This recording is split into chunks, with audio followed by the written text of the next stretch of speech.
कथा आहे पुसट रेषा. लेखक रत्नाकर मतकरी. ऐकूया पुसट रेषा. गडद रात्रीची वेळ. सुशील आपल्या बेडरूममध्ये गाढ झोपी गेलेला. नाना उर्फ विजय कुलकर्णी झपझप चालत सुशीलच्या घरापाशी येतो. अंगावरचं काळं जॅकेट आणि काळी पॅन्ट यामुळे तो काळोखाबरोबर मिसळून गेलेला. पायातल्या बुटांचा तो फारसा आवाज देखील होऊ देत नाही. तरीही त्याच्या केवळ चाहुलीनेच एक काळं मांजर फिसकारत जातं. अंधारात त्याच्या फिसकारण्याचा आवाज आणि 2 पिवळे निखारे एवढंच नानाला जाणवतं. सुशीलच्या घराच्या बाहेरचा चक्राकार जिना आवाज न करता शिताफीने चढून नाना खिडकीपाशी येतो. बंद खिडक्या लिलया उघडण्याचं कसब नानाकडे आहे, पण या क्षणी ते वापरावं लागत नाही, कारण खिडकी उघडीच आहे. नाना हलकेच आत झेपावतो. त्याच्या दोन्ही बुटांचा मिळून क्लिक एवढाच आवाज येतो. तेवढ्याने अर्थातच सुशीलला जाग येत नाही. फक्त तो या कुशीवरचा त्या कुशीवर होतो, म्हणून नानाला हाक मारणं भाग पडतं. सुशील सुशील. सुशील जागा होतो. काळ्या कपड्यातल्या नानाला समोर उभा पाहून तो धचकतो. एवढ्यात पट्ट्याला लावलेलं रिव्हॉल्वर काढून ते दोन्ही हातात पकडून सुशीलवर रोखत नाना ओरडतो, हँड्स अप. काही न समजता सुशील हात वर उचलतो.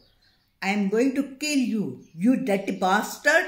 नाना ओरडतो आणि सुशीलच्या उघड्या अंगावर पक्का नेम धरतो. कशासाठी पण? मी मी मी काय केलंय रे तुझं? सुशील कळवळून विचारतो. माझा मित्र म्हणवतोस आणि माझ्या मैत्रिणीला फूस लावतोस? हरामखोर. बोल, खरं आहे की नाही? खरं नाही, पण तुला हवं तर यापुढे मी तिच्याशी बोलणार सुद्धा नाही. बस, मग ते झालं. माझा तुझ्यावर विश्वास नाही. तू भरवशाचा माणूस नाहीस. याचा अनुभव मी कितीदा तरी घेतला आहे.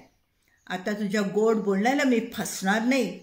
तुझ्या नमखरामीवर आता एकच उपाय आहे, असं म्हणून नाना धाड धाड सुशीलवर गोळ्या घालतो. सुशीलच्या छातीत, डोक्यात, पोटात. सुशील वाचण्याची काहीच शक्यता नाही याची खात्री होईपर्यंत तो रिव्हॉल्वर चालवतच राहतो. रिव्हॉल्वरमधून वाफा निघत असतानाच नाना त्या पट्ट्याला लावून टाकतो. मग काही वेळ आनंदाने तो आपलं कर्तृत्व पाहत राहतो. भिंतीवर उडालेल्या रक्ताच्या चिरकांड्या, उघड्या छातीतून फुटणारे रक्ताचे ओघळ, नाईट लॅम्पच्या प्रकाशात चमकणारे लाल लाल थेंब, डोकं फुटून बाहेर आलेला मेंदूचा गिळगिळीत भाग. हर्षाच्या उन्मादाने नानाचं भान हरपल्यासारखं होतं. जवळजवळ हर्षोन्मादातच नाना उर्फ विजय कुलकर्णी आपल्या चाळीच्या चक्राकार जिन्याच्या पायऱ्या चढून घरी आला. एक मरतुकडं मांजर त्याच्या पुढे चटचट जिना चढून गेलं आणि जिन्याच्या कठड्यावरून उडी मारून पसार झालं.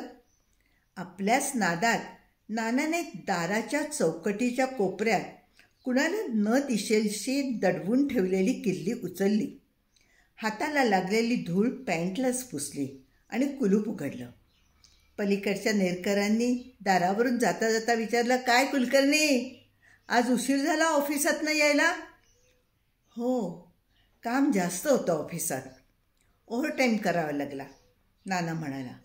त्याच्या मनात आलं, आपण गोळ्या झाडून सुशीलला मारून टाकलंय हे या नेरकरांना कळलं तर. दार उघडून आतला दिवा लावला तेव्हाही तो त्याच तंद्रीत होता. आज सुशील चांगलाच घाबरल्यासारखा वाटला. नेहमीपेक्षा कितीतरी जास्त. डोळ्यातून भीती नुसती ओघळत होती. मजा आली, मजा आली, भलतीच मजा आली. पिस्तूल किती छोटंसं असतं, पण ते समोर दिसल्यानंतर माणसाची किती गाळण उडते. सगळे जसे लीन होतात त्या चिमुकल्या मूर्तीपुढे आणि अर्थातच ती धरणाऱ्या हातापुढे. कितीही मोठे धटिंगण का असेना, त्यांची हुशारी एरवी आपल्यासारख्या पुढे. हातात रिव्हॉल्वर घेतलेल्या माणसापुढे त्यांचं काही म्हणता काही चालत नाही. नानाने दूध तापवलं आणि चहा करायला घेतला. तसा 4 वाजता ऑफिसच्या कॅन्टीनमध्ये इतर कारकुनांबरोबर त्याचा चहा झाला होता. पण घरच्या चहाची चव काही वेगळीच असते. आता तो करून द्यायला इतरांसारखी त्याला बायको नव्हती, पण त्याला काय करणार?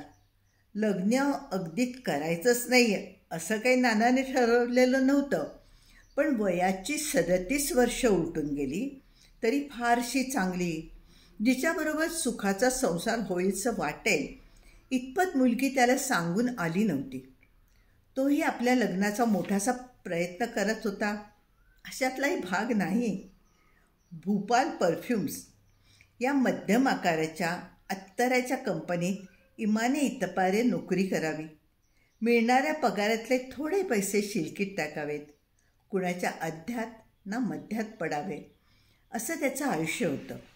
व्यसन म्हणावं तर कसलंच नव्हतं. स्वभावाने नाना गरीब होता. घरचे कुणीच नाही अशा परिस्थितीत या ना त्या नातेवाईकाकडे दिवस काढताना वयाची 20-22 वर्ष गेली होती. मान वर करून कधी कुणाला उलट उत्तर देणं त्याला जमलं नव्हतं. तशी गरजही वाटली नाही कधी. सांगितलेलं ऐकावं आणि खाल मनाने राहावं असंच तो आजवर करत आला होता. खरं तर इतका सरळमार्गी नवरा मिळणं कुणालाही भाग्याचं वाटलं असतं, पण अजून तरी कुठल्याही मुलीचं भाग्य उजळलेलं दिसत नव्हतं. नानाचं वाचन अगदीच बेताचं होतं. नाही म्हणायला दक्षता या मासिकातल्या गुन्हेगारीच्या गोष्टी वाचायला त्याला खूप आवडत असत. पडल्या दक्षता वाचताना ते गुन्हे त्याच्या नजरेसमोरून तपशिलासह तरळत असत. लहानपणी त्याने अनेक गुप्तहेर कथा वाचल्या होत्या, त्याही अगदी झपाटून जाऊन. या वयातही नाना त्याच्या गल्लीतल्या एका वाचनालयातून रहस्यकथाच आणून वाचत असे. रहस्यकथेचं ते गूढ अद्भुत जग, जिथे माणसा इतकी हुशार, इतकी साहसी, इतकी खुनशी असतात, ते जग कुठे असेल असा त्याला प्रश्न पडायचा. पण ते कुठेतरी आहे याचं मानसिक आधारावर तो आपले तुकारामाच्या चाळीतले बेचव आयुष्य आणि भूपाल परफ्युम्समधली नीरस नोकरी सहन करत होता. नानाने चहा कपातच गाळला. त्याचा चहा नेहमीच 1 कपाला थोडा कमी, म्हणजे दूध घातल्यावर बरोबर 1 कप होत असे. डब्यात बंदोबस्ताने ठेवलेली श्रूजबेरी बिस्किटं बशीत घेऊन नाना सुखाने चहा घेऊ लागला. एवढ्याच सुशील आला. हे काय, आत्ता येतोयस की काय? हो, ओव्हरटाईमला बसावं लागलं. मज्जा आहे बाबा तुझी. ओव्हरटाईम बिवरटाईम मस्त नोकरी आहे. तूच लावून दिलेस ना? अरे त्यात मी विशेष काय केलं रे? माझ्या मित्राचीच कंपनी आहे म्हटल्यावर मी तुझ्यासाठी शब्द टाकणार नाही का? कसा काय वागतोय आमचा दोस्त? खरं सांगू? नको बाबा, तू सांगशील त्यांना जाऊन. छे रे, मी काय मॅड आहे का सांगायला? तू बोल, मोकळेपणाने बोल. जरा तापट आहेत रे भूपाल साहेब. कामात थोडीशी जरी चूक झाली ना तरी चिक्कार चिरतात, आरडाओरडा करतात. बाकी माणूस चांगला आहे, पण असतो एकेकाचा स्वभाव. म्हणजे इतरांना तितकासा त्रास होत नाही, पण मी थोडंसं त्यांच्या घरचं पण काम करतो ना, म्हणून माझ्या अधिकच लक्षात येतं. घरचं काम? ते काय असतं? अरे नाही रे, तसं विशेष काही नाही, पर्सनल. पण थोडं किचकट असलं तर ते मला सांगतात. म्हणजे त्यांच्या मुलाच्या ॲडमिशनसाठी फॉर्म्स आणणं, त्याची फी भरून येणं, किंवा कुसुम त्यांच्या ड्रायव्हिंग लायसन्ससाठी RTOला जाणं वगैरे वगैरे. त्या मनाने कुसुमताई शांत आहेत, फारशा चिडत नाहीत. साहेबांसारखा एकदम कचरा करत नाहीत माणसाचा. पण तुला इतर कसला त्रास नाही ना? नाही रे, नाही. तसं मी अगदी मजेत आहे. म्हणजे कधी कधी कंटाळा यायचा या आयुष्याचा, नाही असं नाही. वाटायचं कोण आहोत आपण, काय किंमत आहे आपली या जगात. नसतो जन्माला आलो तरी काय बिघडणार होतं म्हणा. बिघडलं असतं आपल्याला वापरणाऱ्यांचं कुणी काहीही सांगावं आणि आपल्याला ते ऐकायला भाग पाडावं. कारण मान अभिमान काही नाहीच आहे ना आपल्याला. कोणीही यावं आणि टाचेखाली चिरडून टाकावं. फार फार निराश वाटायचं रे, वाटायचं. हं, म्हणजे आता नाही वाटत, हो ना? नाही. हल्ली एक चमत्कार झाला आहे. तुला सांगावं की नाही हेच समजत नाही. तू कदाचित हसशील मला, पण तुझ्याशिवाय दुसरं आहेच कोण मला मन मोकळं करायचं म्हणजे तूच ना. म्हणून मी तुला सांगायचं ठरवलं आहे. सांग ना. मी बरं का गोळ्या झाडून तुझा खून केला.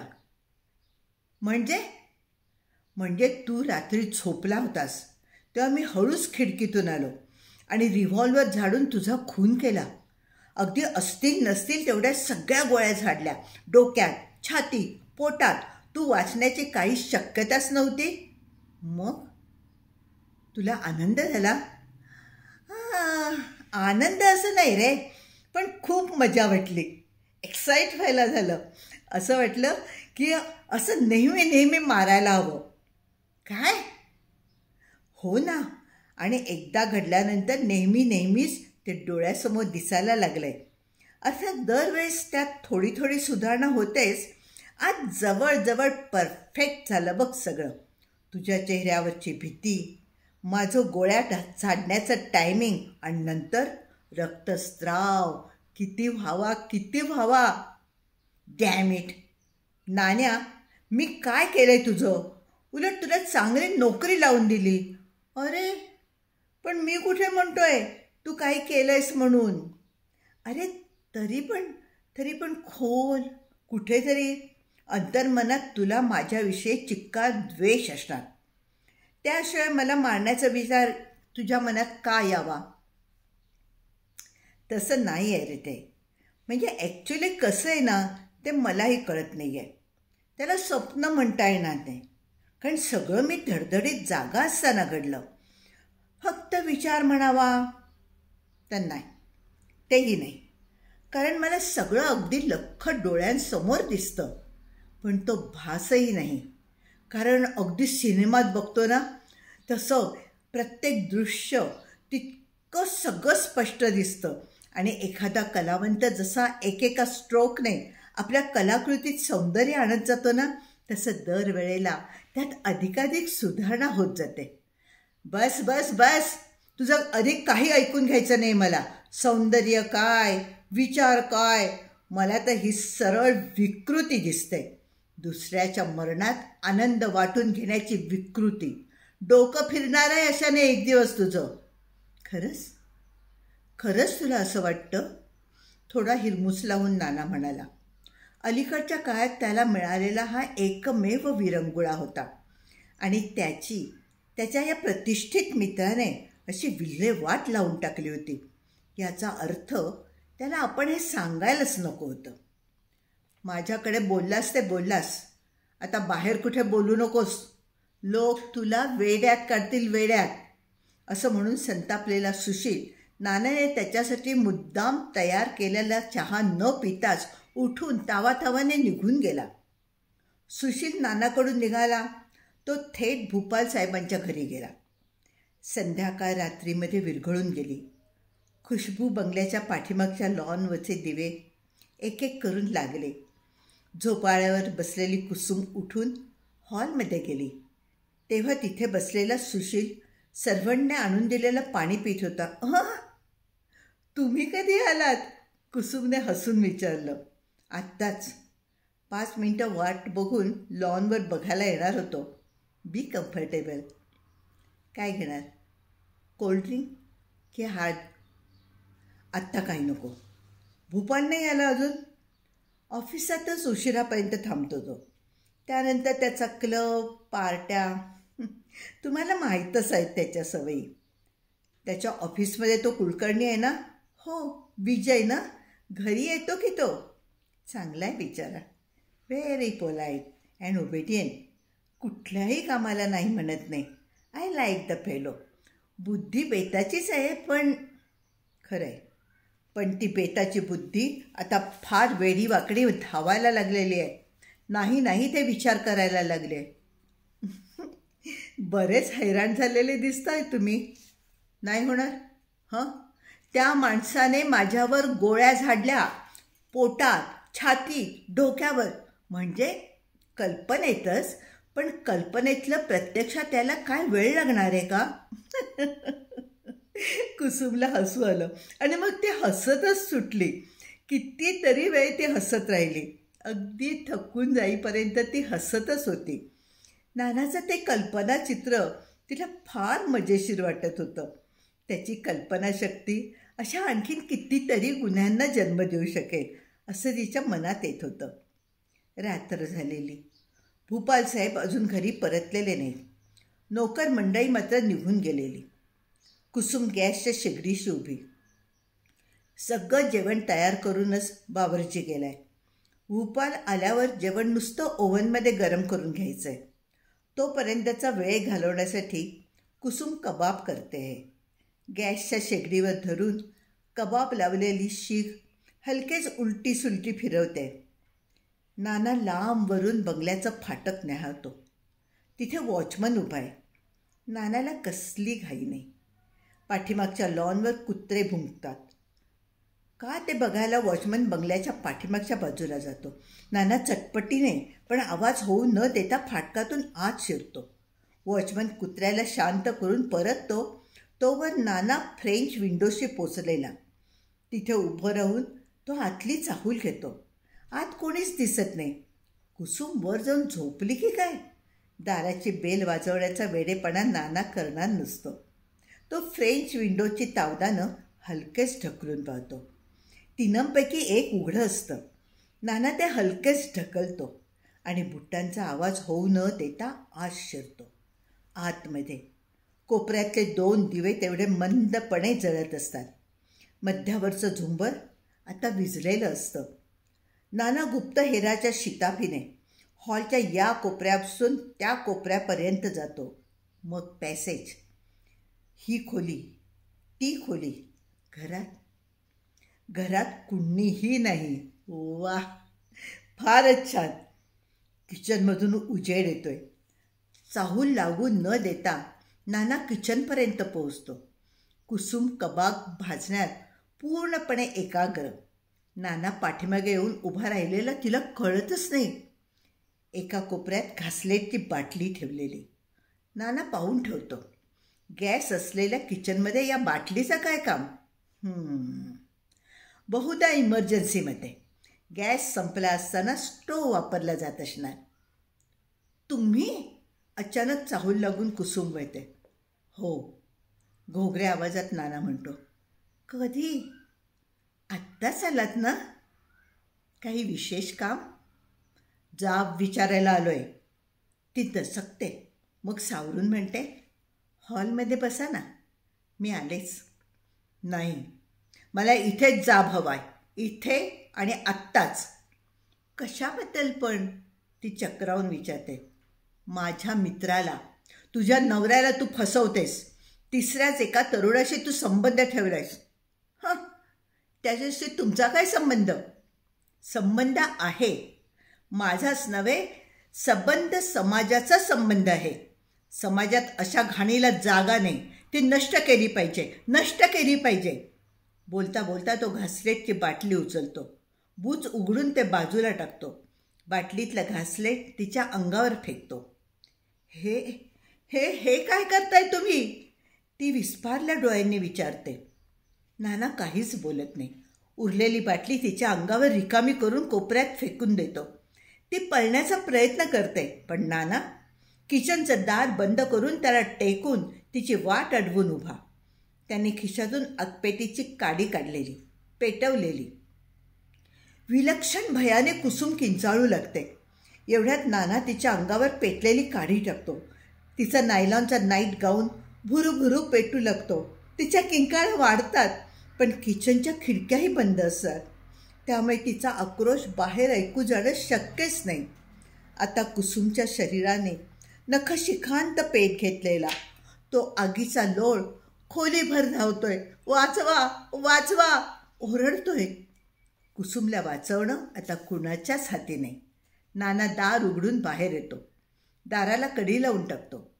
फ्रेंच विंडोशी जातो. बाहेर पडतो. लगतच्याच भिंतीवरून खाली उडी टाकतो. सुन्न झालेल्या रस्त्यावरून चालू लागतो. गजबजलेल्या रस्त्यातून घरी परतताना एका बाजूने ट्रॅफिकचं भान ठेवता ठेवता नानाच्या डोळ्यांसोबत जे आलं त्याने नानाला एकदम ताजंतवानं आत्ता पावसात नाचून आल्यासारखं वाटलं. किती किती सुंदर चित्र आज पहिल्यांदाच दिसलं. पण ते आलं हे नेहमीसाठी. दिवसेंदिवस त्याच्यात अधिकाधिक सुधारणा होत जाईल. आज आधीच दार लावलं गेलं. त्या जळत्या देहाची पूर्ण राख झालेली पाहता नाही आली. पण कधीतरी येईल पाहता. शिवाय घासलेट शिंपडण्यात अधिक ग्रेस हवी. ती देखील येईल सरावाने. आणि ओ हो, किती गंमत. आज हा नवीनच अनुभव होता. तो कसं काय आला वो अचानक? कल्पनाही नव्हती की दुसरा खून घडेल. तरी जमून आलं एकदम सगळं. शिवाय हे महत्त्वाचं की पहिला अनुभवही अजून कुठे नाहीसा झालेला नाही. हवा तेव्हा तोही मिळेल. आणि आता हा, याचीही वरचेवर आवर्तनं. म्हणजे दोन्ही अनुभव आता आपल्या खजिन्यात. एकदा एखादी अवघड कलाकृती निर्माण केल्यानंतर पुन्हा तितकीच अवघड कलाकृती निर्माण करणाऱ्या कलावंताला जसा आनंद होईल तसा नानाला झाला. मात्र या कलाकृतींचा निर्माता कोण आहे याची त्याला नीटची खात्री नव्हती. रात्रीचं जेवण नाना स्वतःच बनवत असे.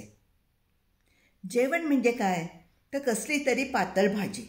सकाळच्या 2 पोळ्यांशी ती लावून खाल्ली की नानाचं जेवण उरकत असे. ती पातळ भाजी तयार करणं देखील ऑफिसमधून थकून आलेल्या नानाच्या जीवावर येत असे. आज मात्र त्या नव्या अनुभवाच्या तंद्रीच्या लाटांवर बागडतच त्याने भाजी तयार केली. त्यामुळे त्याला मुळीच कंटाळा आला नाही. जेवून लगेच अंथरूण घालावं आणि अंग टाकल्यावर पुन्हा तो हवा हवासा वाटणारा गुन्हा घडतोय का ते पाहावं असा नानाचा विचार होता. जवळची माणसं अशा भीषण पद्धतीने मरताना कशी दिसतील ते पाहायला मिळणं किती कठीण आहे. त्यातून दरवेळी आपला त्यांच्यावरती वरचष्मा. ती आपल्यापुढे हात जोडून प्राणांची भीक मागतायत.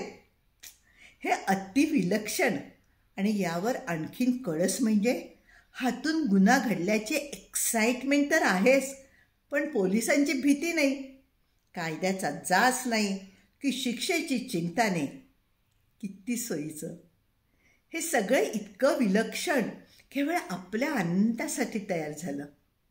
कोणी केलं? त्या अदृश्य शक्तीला नानाने लाख वेळेला धन्यवाद दिले. मात्र जेवण झालं आणि तो अंथरूण घालणार इतक्यात दारावरची बेल वाजली. नाना दचकला, पण त्याने किंचित वैतागून तरी लगेच दार उघडलं. दारात नेरकर उभे होते. एक दिवस नक्की नक्की आपल्या हातून या प्रेमळ गृहस्थाचा खून पडणार आहे. तुमचा फोन आहे, ते घाईघाईने म्हणाले. बिचाऱ्यांना रात्रीच्या वेळी येऊन वर्दी द्यावी लागली. पण मुद्दाम एवढ्या रात्री फोन कोणी केला असेल? फोनवर सुशील होता. एवढंच विचारण्यासाठी त्याने फोन केला होता. त्या दिवसानंतर वेगळे काही भास नाही ना झाले?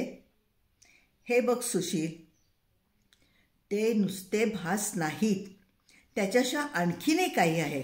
हां ते मला माहिती आहे, पण आणखीन वेगळं काही? हो, आजच दिसलं. आपल्या कुसुमताई.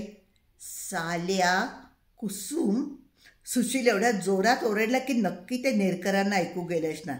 थांब, मी आत्ता येतोय तुझ्याकडे. आत्ता? एवढ्या रात्री? मग काय झालं? त्यातनं तू मला सांगितलंयस ते इतकं भयंकर आहे. बरं बाबा ये. आजवर कुणालाही कधी नाही म्हणणं नानाला साधलं नव्हतं. त्यातून चर्चा करीत नेरकरांचा फोन एवढ्या रात्री चालू ठेवणं हेही योग्य नव्हतं. 15 मिनिटात सुशील येऊन पोचला. बोल, यावेळेला काय दिसलं तुला? हे बघ, उगाच रागावणार नसशील ना तर सांगतो. म्हणा या खेपेला तुला रागवायला काही कारणच नाही आहे. तुझा काही संबंध नाही आहे ह्या गुन्ह्याशी. पण मग हा फोनवर तर तू म्हणालास की कुसुमला. हो, जाळून टाकलं. अजून तिच्या किंकाळ्या माझ्या कानात घुमतायत. सुशील काही बोलला नाही. त्याने पुढे होऊन एकदम नानाची गचांडी धरली आणि त्याच्या उजव्या डाव्या मुस्कटात फाड फाड मारायला सुरुवात केली. काही मिनटं असं मारामार मारल्यानंतर त्याने नानाला कोपऱ्यात ढकलून दिलं आणि तो टेबलाशी जाऊन धापाटकीत बसला. नाना पडल्या जागी उठून उभा राहिला आणि सुशीलला म्हणाला, इतकं काय झालं तुला संतापायला? तुझं डोकं जवळ कामातून गेलंय. तू कधी काय करून बसशील ना ह्याची मला काळजी वाटायला लागली आता. मी काय करणार? केविलवाणा हसून नाना म्हणाला, माझ्या हातात करायला आहेच काय? जे दिसतं ते मी तुला सांगतो, पण ते काही मी आपणहून घडवलेलं नसतं. त्यानंतर नानाने कुसुमच्या मृत्यूची हकीकत सुशीलला सविस्तर सांगितली. त्यानेही या खेपेला ती न चिडता शांतपणे ऐकून घेतली. थोडा वेळ बसला आणि तो निघून गेला. नानाच्या आनंदाला आणि उन्मादाला मात्र काहीसं गालबोट लागल्यासारखं झालं. आता नानाला सुशीलच्या आणि कुसुमच्या दोघांच्याही मरणाचे अनुभव पुन्हा पुन्हा येऊ लागले. तो अधिकाधिक आनंदात राहू लागला. रात्री शांतपणे झोपू लागला आणि सकाळी उत्साहाने जागा होऊ लागला. आपलं आयुष्य त्याला एकोलकोंड, कंटाळवाणं वाटेनसं झालं होतं. मुख्य म्हणजे आपण दीनवाणे आहोत किंवा आपल्यावर कोणी अधिकार गाजवत आहे ही त्याची भावना ओसरत चालली. ऑफिसात जाण्या येण्याचे त्याचे श्रम हलके झाले. ऑफिसचं काम तर तो मन लावून करू लागलाच, शिवाय भूपाल साहेबांच्या घरी देखील तो अधिक आत्मविश्वासाने वावरू लागला. कुसुमताईंशी वागताना नानाला किंचित अवघडल्यासारखं होई, कारण त्या अधूनमधून आपल्याकडे पाहून हसत असल्याचा त्याला भास होई. आपल्याला जे दिसतंय हे त्यांना कळलंय की काय असाही विचार त्याच्या मनात आहे. पण कसं कळलं असेल? सुशीलशिवाय दुसऱ्या कुणाकडेच नाना काही बोललेला नव्हता. सुशीलचं भूपालांच्या घरात खूप जाणं येणं होतं. हे खरं असलं तरी या बाबतीत तो कुसुमताईकडे कसं आणि काय बोलला असणार? त्यांच्या मृत्यूविषयी त्यांच्याकडेच बोलायचं? छा, हे किती अवघड होतं. त्यातून बोललाच असेल सुशील तर त्यामुळे त्यांना मनस्ताप होईल, हसू कशाला येईल. हां, पण लवकरच नानाला आणखीन एक. संध्याकाळ. सारं ऑफिस निर्मनुष्य. अर्थात असं वरवर वाटतंय, पण 3 व्यक्ती अजूनही काम करतायत. खाली वॉचमन स्टूल टाकून बसलाय. भूपाल त्याच्या केबिनमध्ये काही कॉन्फिडेन्शियल रिपोर्ट्स वाचत बसलाय आणि नाना आपल्या सीटवर एका रजिस्टरमध्ये आउटगोईंग टेलिफोन कॉल्सचा हिशेब लावित बसलाय. घड्याळात 7चे टोले पडतात.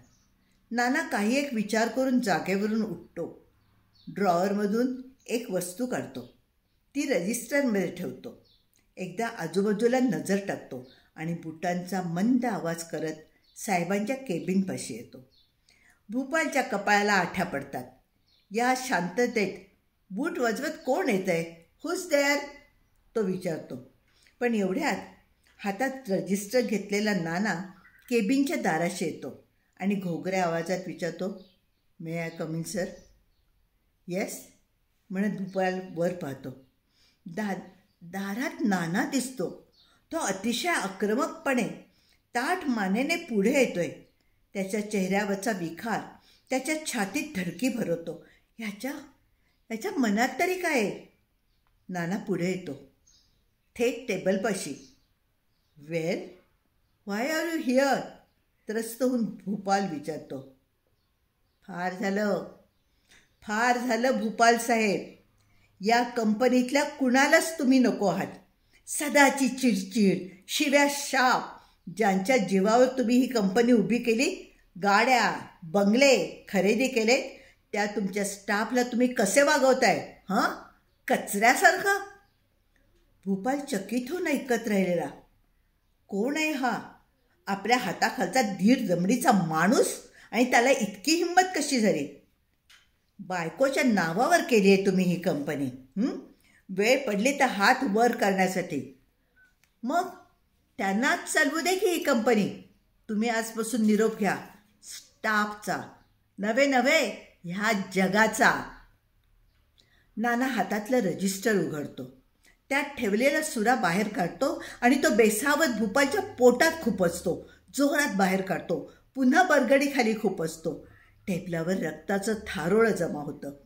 तिथेच डोकं टेकून भूपाल ओणवा, पण त्याचा निष्प्राण देह अर्धवट टेबलावर पडतो.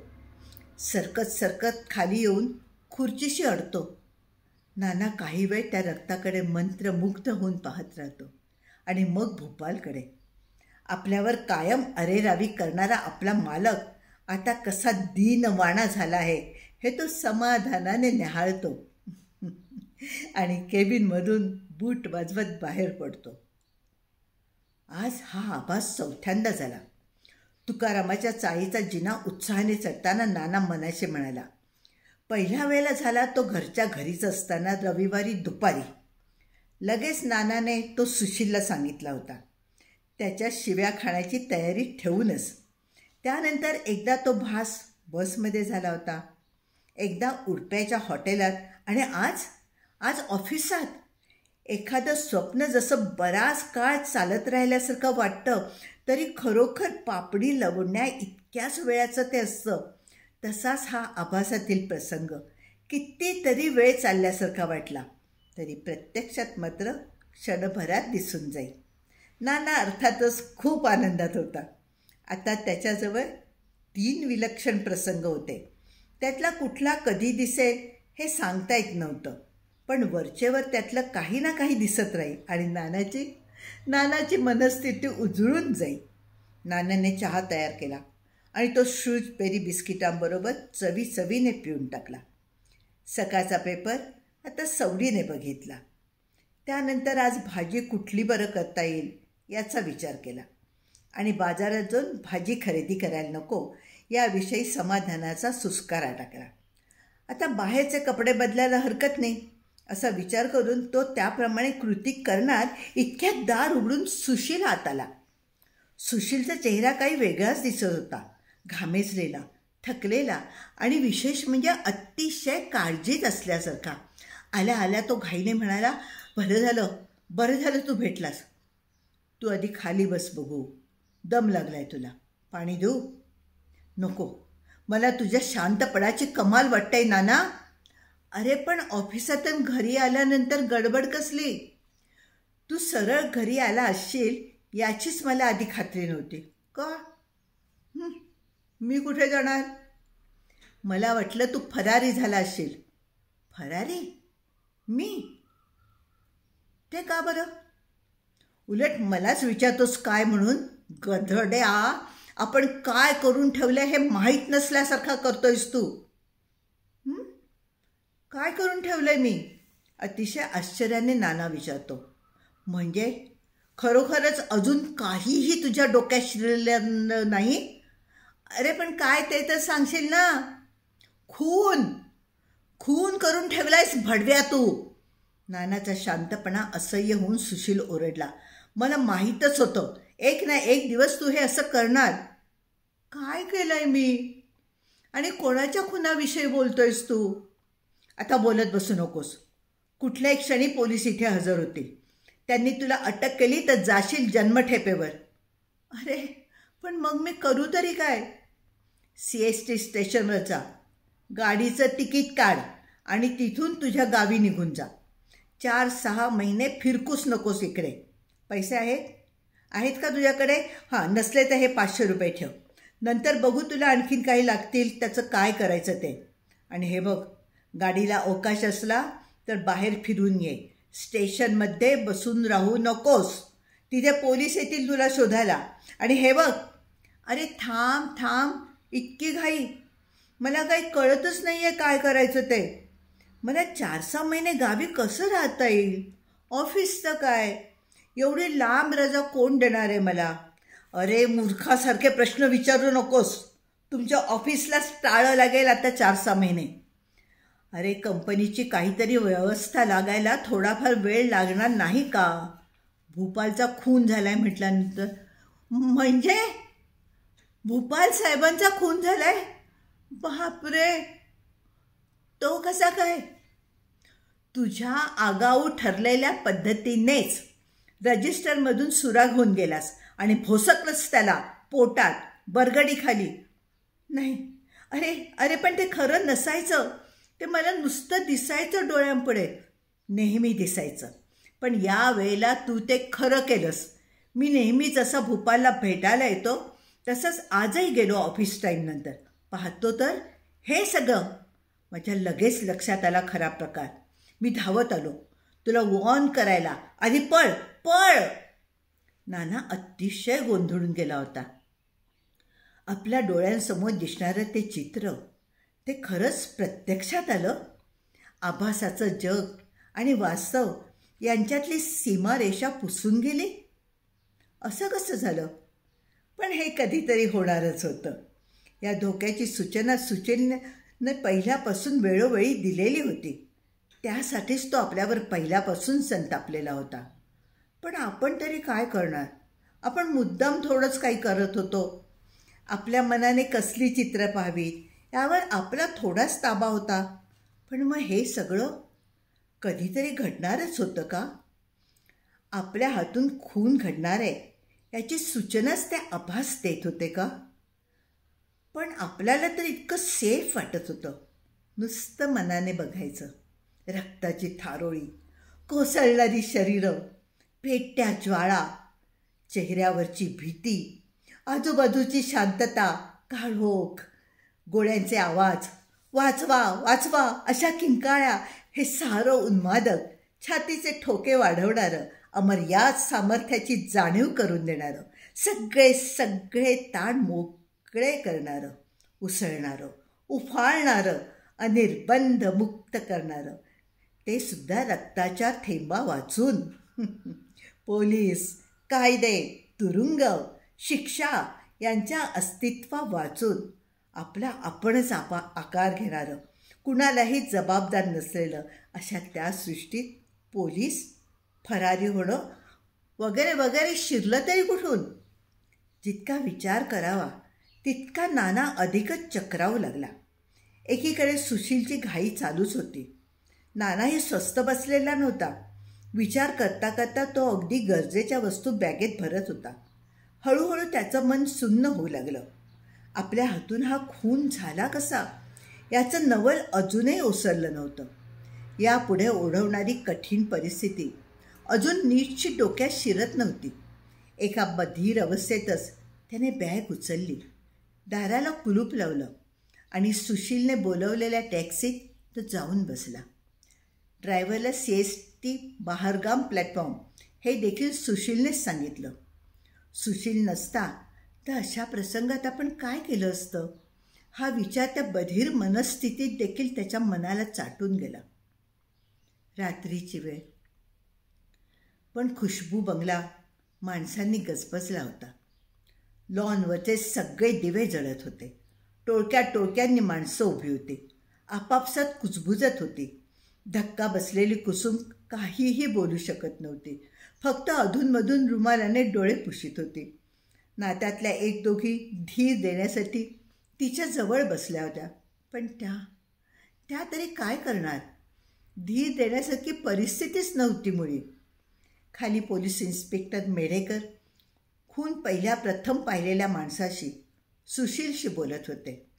नानाला स्टेशनवर पाठवून देऊन सुशील पुन्हा भूपाल परफ्युम्सच्या ऑफिसवर गेला होता. तिथे कुसुम येऊन पोहोचली होती. भूपालच्या देहाची अवस्था पाहून ती दगडासारखी बधीर झाली होती. 5-10 मिनिटातच तिला घरी पाठवून द्यावं लागलं होतं. ऑफिसमधली व्यवस्था थोडीफार लावून सुशील खुशबूवर पोचला. तिथे चाललेल्या गोंधळाला यथाशक्ती तोंड देत होता. ते जरा मार्गाला लागतं न लागतं तोच इन्स्पेक्टर मेढेकरांनी त्याला चौकशीसाठी आतल्या खोलीत बोलावून घेतलं होतं. त्याला सगळी हकीकत तपशीलवार विचारली होती. भूपालच्या ऑफिसात मी बराच वेळा जात असे, बहुतेक संध्याकाळच्या वेळेला. तिथून त्याच्याबरोबर कधी क्लब, कधी एखादी पार्टी. तसाच आजही गेलो होतो.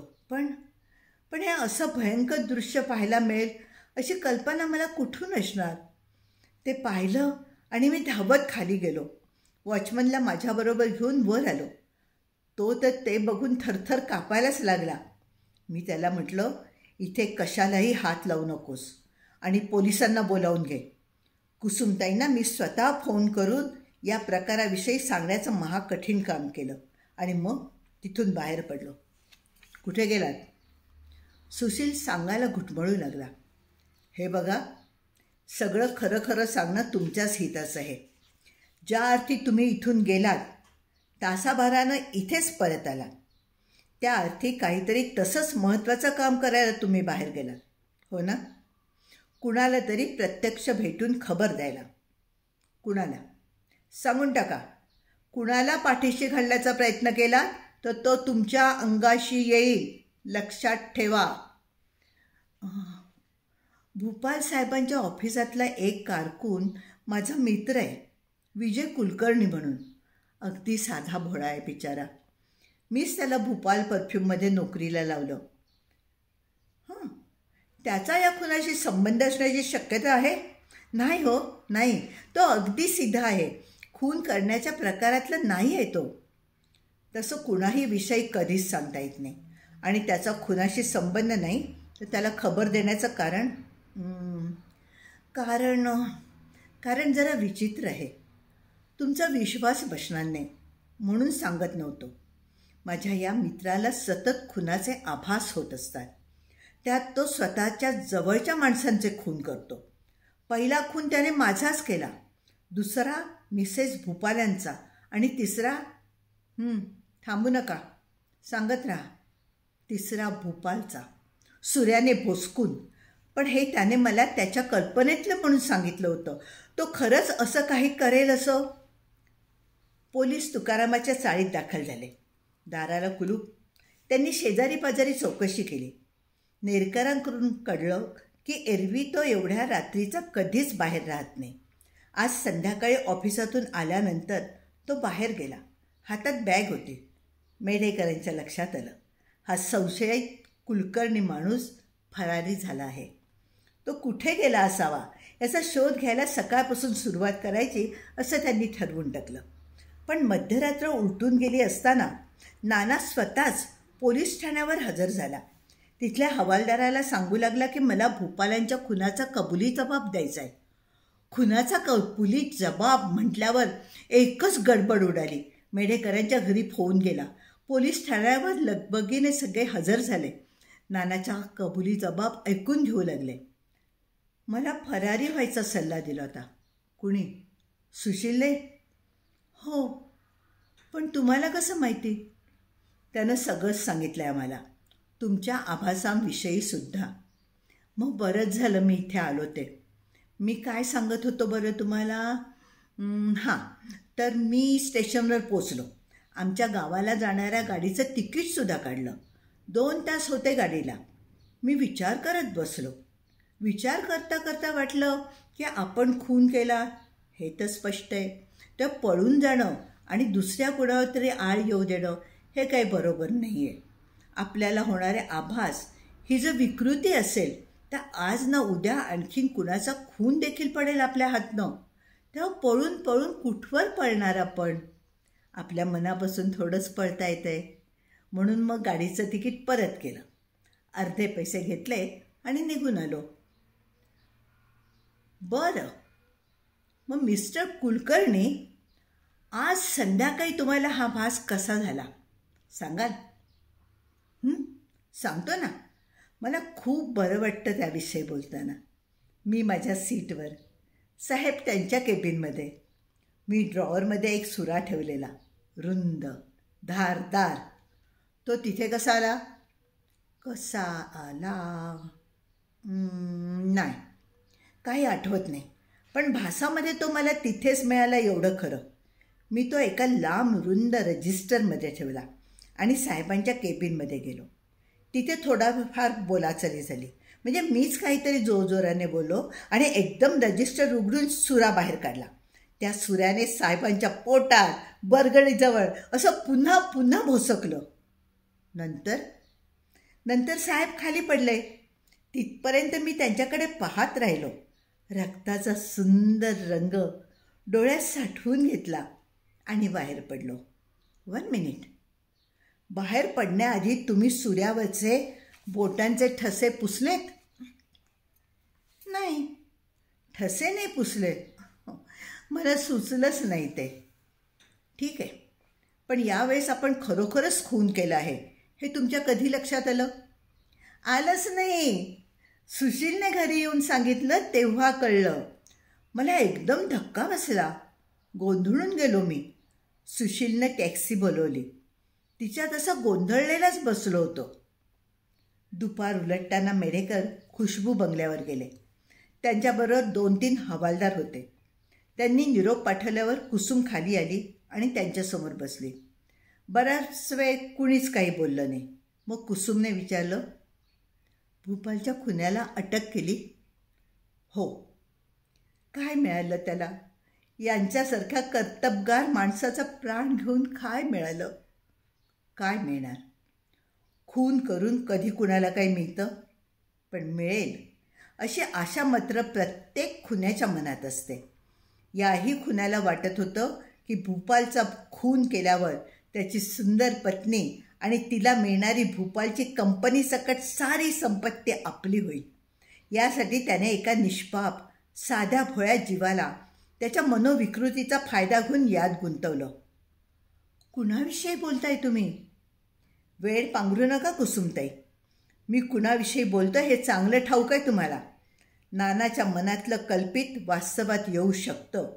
त्या दोहोंमध्ये अतिशय पुसट रेषा आहेत हे तुम्हीच सुशीलच्या लक्षात आणून दिलं. तुम्हाला कंपनी हवी होती, सुशील हवा होता आणि या दोन्हीमध्ये भूपालचा अडथळा होता. शिवाय अलीकडे भूपालला तुम्हा दोघांच्या संबंधांचा संशय येऊ लागला होता. तो आणखी थोडा जरी बळवला असता ना तरी तुम्ही रस्त्यावर आला असता. रस्त्यावर सुशीलला तुमच्याविषयी वाटणारी ओढही कमी झाली असती. म्हणून तुम्ही हा खून प्लॅन केला. तो शिताफीनं प्रत्यक्षात आणला मात्र सुशीलने. जरा जास्त शिताफीने. अगदी सुराजच्या मुठीवरचे स्वतःच्या बोटांचे ठसे पुसून ठेवण्या इतक्या हुशारीने. नंतर नानाला फरार करण्या इतपत चलाखीने. पण पोलीस खातं असं सहजासहजी फसत नाही कुसुमताई. हे सगळे दुवे जुळवायला, कुलकर्णींना मोकळं करायला आणि सुशीलला अटक करायला आम्हाला पुरते 12 तास देखील लागले नाहीत.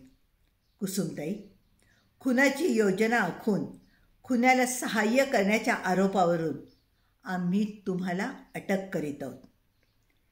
त्या रात्री नाना शांत झोपतो. मात्र मध्यरात्रीनंतर त्याला अवचित जाग येते. पोलीस इन्स्पेक्टर मेढेकर स्वतः जीप चालवत असतात. अचानक त्यांच्या पाठीत काहीतरी टोचतं. लगेच त्यांच्या लक्षात येतं की ते तलवारीचं टोक आहे. घोगऱ्या आवाजात शब्द ऐकू येतात, तुम्ही माझ्या मित्राला अटक केली आहे. आता तुमची खैर नाही. व्हा आपल्या मरणाला तयार व्हा मरणाला.